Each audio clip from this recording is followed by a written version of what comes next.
Killing the Floor, a game about an oak floor that has taken hostages and are ready to kill. Wrong game! Hold on. Here we go. Killing Floor 2, a game that seems impossible to speedrun at first glance.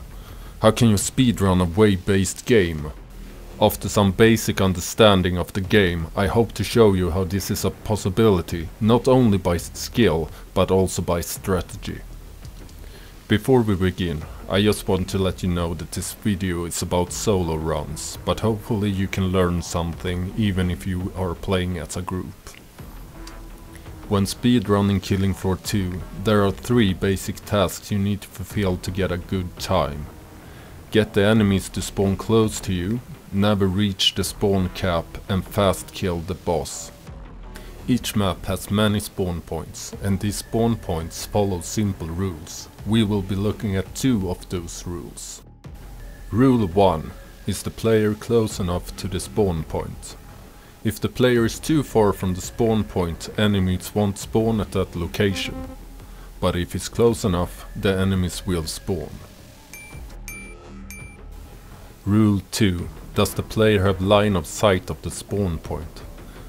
If the player has line of sight of the spawn point, it won't spawn enemies, so you need to have something in between yourself and the spawn point so you can't see it. Getting a good time is easiest determined by trial and error, or by using an already existing strategy and improving it. The spawn cap determines how many enemies can exist on the map at the same time.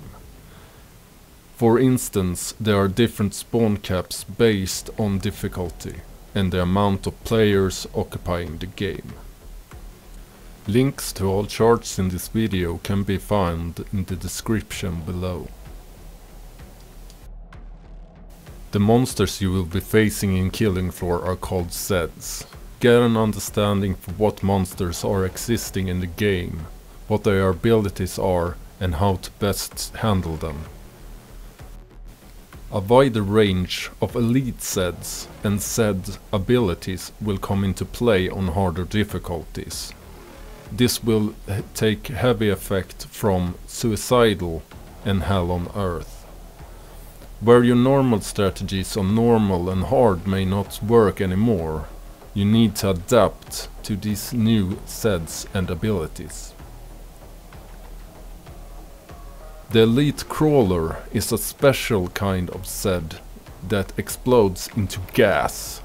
This gas will linger for 10 seconds, damaging the player, so if your strategy is camping, you may want an exit. Killing Floor has a wide variety of classes. The most common class is the Berserker. The Berserker is a melee class that can take a lot of damage and also deal a lot to the enemies. This makes him a good choice for close spawning enemies and for boss waves. It's very common for players to switch to the Berserker for the boss wave. The Commando is a very good class for low tier trash cleaning and bad at higher tier. It has a good reach with its weapons, but no area of effect. The Commando's grenades are very good at Fleshpounds. Support Specialist. Reloading shotguns can take a lot of time. This makes him a less likely possibility for speedrunning. Field Medic has extra armor and extra speed. This makes him good at surviving, but with his low damage output, he's not a good choice for speedrunning. Demolition has the potential to clear waves really fast, but it will be really tough to keep yourself alive to the end of the wave. The Firebug is very good for cleaning up large groups of enemies with low HP. He has area of effect properties and abilities that damage multiple enemies at once. He also sets enemies on fire, which sets them into a state of panic for a short amount of time. In this state the enemies can't attack, but keep in mind it will only last for a few seconds. Enemies that are set on fire will also take damage over time. The sharpshooter and the gunslinger can be very effective on all enemies, but is hard to master. Landing quick headshots require a lot of skills, but if you make it, you have the possibility for a very good run. The SWAT has a big potential for surviving, thanks to his boost in armor value, though he suffers in precision and effectivity when it comes to clearing waves fast. The survivalist, the jack of all trades, is speculated to be a good class for speedrunning, but is barely used in runs. Having the possibility to use both good weapons for low tier and high tier enemies can really make the difference when fighting for seconds. When reaching the boss wave, one of 3 bosses will spawn at random. The Patriarch is the fastest to kill of the bosses, but it isn't without skill that a player successfully fast kill the Patriarch. When the Patriarch's health reaches 35%, he will turn invisible and try to flee from the fight to heal up. Before he flees, he will have a short staggering animation. It is very important to deal as much damage as possible in this time to finish him off. To make the quick kill a little bit safer, many players threw C4 at the Patriarch during the fight, so when he flees, if you haven't killed him off, you can set off the C4. Hopefully this will reduce him to 0 and he will die.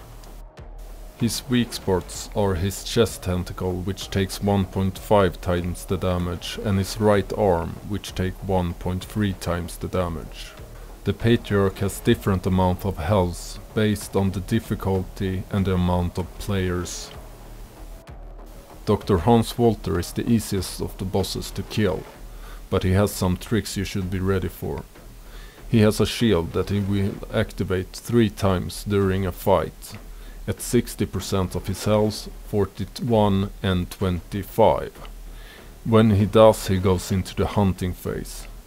When Hans enters the hunting phase, he will drain your HP and regain his, if he catches you. To prevent this, you need to break his shield before he can grab you. The shield's HP is displayed at the top of his life bar. Hans' weak spots is the head, which takes 1.2 times the damage, his chest and back core, which take 1.05 times the damage. Hans has different health on different difficulties and the amount of players active on the server. King Fleshpound takes the longest to kill of the 3. The combination of base HP, shield and weakness modifier makes the fight drag out for some time. On the flip side, this is a very easy fight. Think Fleshpound with chest laser and that's about it. His shield activates when he's below 20 in HP. Weak spots are head and chest plate, with a 1.1 damage modifier. For more information about speedrunning Killing Floor 2, come visit the community over at speedrun.com.